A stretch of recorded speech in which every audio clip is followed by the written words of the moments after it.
Okay. जय हिंद दोस्तों, मैं करण वर्मा आप स्वागत करता हूं आप सबका अपने यूट्यूब चैनल डिफेंस एजुकेशन में। तो दोस्तों, जैसा कि यूपीएससी ने 10 दिन पहले ही एनडीए के लिए नोटिफिकेशन जारी कर दिया था और बहुत सारे दोस्तों ने फॉर्म अप्लाई कर भी दिया होगा और बहुत सारे दोस्तों का फॉर्म अप्लाई करना बाकी रह गया होगा। तो जिन्होंने नहीं किया है वो फटाफट से अपना फॉर्म अप्लाई कर दें, क्योंकि बहुत ज़्यादा समय नहीं बचा है, 9 तारीख तक लास्ट डेट है। तो आप लोग जल्दी से जल्दी अपना फॉर्म अप्लाई करके एग्जामिनेशन के लिए पार्टिसिपेट करने के तैयार हो जाएं।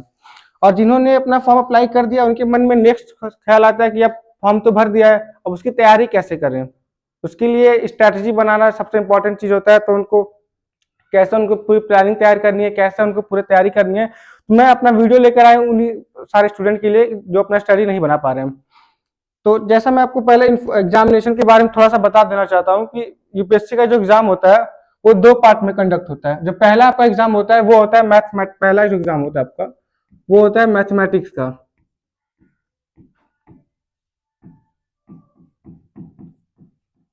और जो दूसरा एग्जाम होता है वो होता है आपका जीएटी, जिसको हम बोलते हैं जनरल एबिलिटी टेस्ट।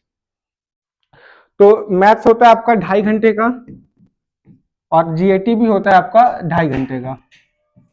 जैसे आप एग्जामिनेशन देने जाएंगे सुबह 10 बजे से 12:30 बजे तक आपके मैथ्स के एग्जामिनेशन होंगे, फिर आपके 2:30 बजे से 2 बजे से 4:30 बजे तक आपके जीएटी के एग्जामिनेशन होंगे। तो मैथ्स में होता क्या है बच्चों कि 120 क्वेश्चन यूपीएससी आप लोगों से पूछता है, जिसे पर क्वेश्चन वो आपको 2.5 मार्क्स देता है। टोटल मिला के आपके बनते हैं 300 नंबर। और मैं जीएटी की बात करें, जीएटी में आपके आते हैं टोटल 150 क्वेश्चन और पर क्वेश्चन आपको 4 नंबर मिलते हैं, तो आपके टोटल बन जाते हैं 600 नंबर के। तो बच्चों जो टोटल एग्जामिनेशन आपका होता है वो होता है आपका 300 मैथमेटिक्स प्लस 600 जीएटी मिलाकर टोटल एग्जामिनेशन आपका होता है 900 मार्क्स का। तो 900 मार्क्स का आपको एग्जामिनेशन देना होता है। तो अब सवाल ये आता है कि इस 900 मार्क्स हम कितने नंबर लाएं कि हमारा एग्जामिनेशन क्लियर हो जाए। तो आपने देखा होगा पिछले लास्ट 3-4 एग्जामिनेशन की बात करें तो कट ऑफ इस समय काफी लो जा रहे हैं। जैसे कि आपको जो कट ऑफ इस समय जाता है वो जाता है अप्रोक्स 315 से लेके 340 के आसपास।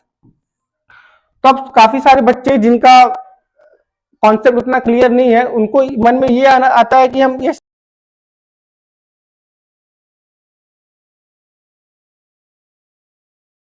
आप क्लियर कर सकते हैं।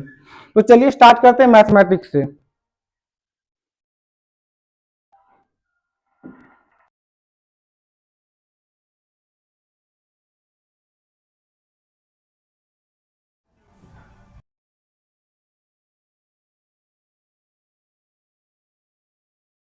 वो सोचते हैं कि मैथ्स मेरा सेक्शनल कट ऑफ क्लियर हो जाए, बाकी मैं जीएटी में स्कोर करके अपने एग्जामिनेशन को क्लियर कर सकूं। तो पहली चीज आप ये नोटिस करिए कि आप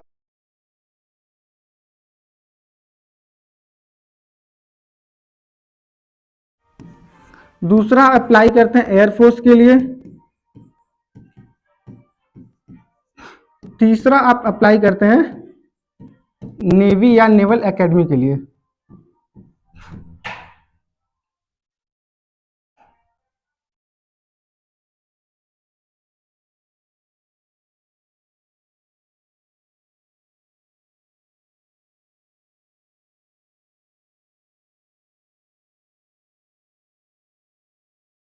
ये अपेयरिंग होना चाहिए आप किसी भी स्ट्रीम से। अगर आपने चाहे कॉमर्स पढ़ा है चाहे आपने बायोलॉजी पढ़ा है तो आप आर्मी के लिए अप्लाई कर सकते हैं। आपका 12th होना चाहिए विद एनी स्ट्रीम।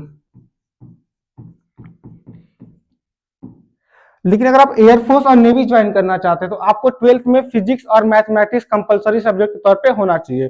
तो जो बच्चे एयरफोर्स और नेवी जाना चाहते हैं बट उनका मैथ उतना स्ट्रांग नहीं है, तो वो अपने मैथ्स को कैसे तैयारी करें, मैथ में वो मिनिमम कट ऑफ कैसे क्लियर कर सकते हैं, तो मैं आपको बताने वाला हूं कि अगर आप मैथ्स में अगर आपका वीक है, अगर आप लेकिन आपको एयरफोर्स या नेवी जाने का आप सपना देखते हैं, तो आपको करना क्या है दोस्तों।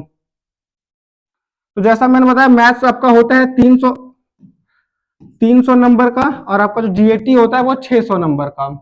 तो जिनका मैथ्स स्ट्रांग नहीं है वो मैथ्स पे ज्यादा टाइम वेस्ट ना करके वो जीएटी में ज्यादा फोकस करें, क्योंकि ये देखिए आप टाइम तो दोनों मैथ्स में आपको ज्यादा देना है, बट उसका आउटपुट आपको कितना मिल रहा है वो आपको सिर्फ 300 नंबर ला करके देगा। बट मैं आप जीएटी पे ज्यादा फोकस करता हूँ आपको 600 नंबर ला के देगा। और जीएटी में अगर जीएटी का फर्दर डिवाइड करेंगे तो उसमें होते हैं आपके 3 सेक्शन। पहला आपका था इंग्लिश का सेक्शन, दूसरा आपका आता है साइंस, और तीसरा आपका होता है जीएस का सेक्शन। तो इंग्लिश के होते हैं आपके 50 क्वेश्चन, 50 क्वेश्चन आपके साइंस के होता है, 50 क्वेश्चन आपके जीएस के भी होते हैं, और मैथ्स के तो आप जानते हैं 120 क्वेश्चन होते हैं। तो जिनका इंग्लिश देखिए आपको स्ट्रॉन्ग करना ही पड़ेगा, अगर आप डिफेंस में जाना चाहते हैं एज ऑफिसर के रूप में, तो आपको इंग्लिश आपको स्ट्रॉन्ग करना ही पड़ेगा। तो आप मिनिमम फोकस करिए इंग्लिश में 30 to 35 क्वेश्चन की तरफ। अगर आप 30 से 35 क्वेश्चन भी आप इंग्लिश में सही कर लेते हैं तो आपको आराम से आप 120 से 130 के आसपास आप स्कोर कर लेंगे। अब साइंस की बात करें तो दोस्तों साइंस देखिए एनडी का सबसे इजी सब्जेक्ट होता है और सबसे स्कोरिंग चैप्टर भी होता है। अगर आप साइंस पढ़े हुए हैं तो इतना तो बेसिक से भी आप आराम से 30 या 35 क्वेश्चन आप यहाँ पे भी आराम से कर लेंगे। इसके हिसाब से भी आप 120 या 130 नंबर आराम से पहुंच सकते हैं। अब आता है जीएस का सेक्शन। जो बच्चे साइंस पढ़े होंगे उनका जीएस में मन नहीं लगता होगा, हिस्ट्री, ज्योग्राफी, पॉलिटिक्स उनको पढ़ने उतना अच्छा नहीं लगता होगा। नहीं अच्छा लगता आप मत पढ़िए, आप मिनिमम फोकस करिए आप 10 या 20 क्वेश्चन पे। 50 क्वेश्चन आते हैं आप 10 या 15 क्वेश्चन पे फोकस करिए, आप आराम से 50 से 60 मार्क्स स्कोर कर लेंगे। अगर आप सिर्फ जीएस से भी आप नॉर्मली काउंट करते हैं तो आपके 120 नंबर यहाँ से, 120 यहाँ से और 50 क्वेश्चन यहाँ से, तो आपके टोटल जो होते हैं नंबर वो आपके 300 के आसपास पहुंच जाते हैं। और आपको पेपर क्लियर करने के लिए कितने नंबर चाहिए? आपको पेपर क्लियर करने के लिए मिनिमम 350 नंबर चाहिए। अब देखिए 300 नंबर आपने यहाँ से कर लिया, अब आपको 50 नंबर और चाहिए। अब वो आप यहाँ पे फोकस कर सकते हैं उतने नंबर के लिए। बट आपको पता है कि यूपीएससी कुछ सेक्शनल कट ऑफ भी क्लियर करता है, तो उसके लिए आपको मिनिमम 25% मैथ्स में स्कोर करना पड़ेगा। 25% अगर निकालेंगे 300 का, वो आता है 75 नंबर। अगर आप 300 नंबर वहां स्कोर करते हैं, 75 नंबर भी अगर आप मैथ्स में स्कोर कर लेते हैं तो आप आराम से।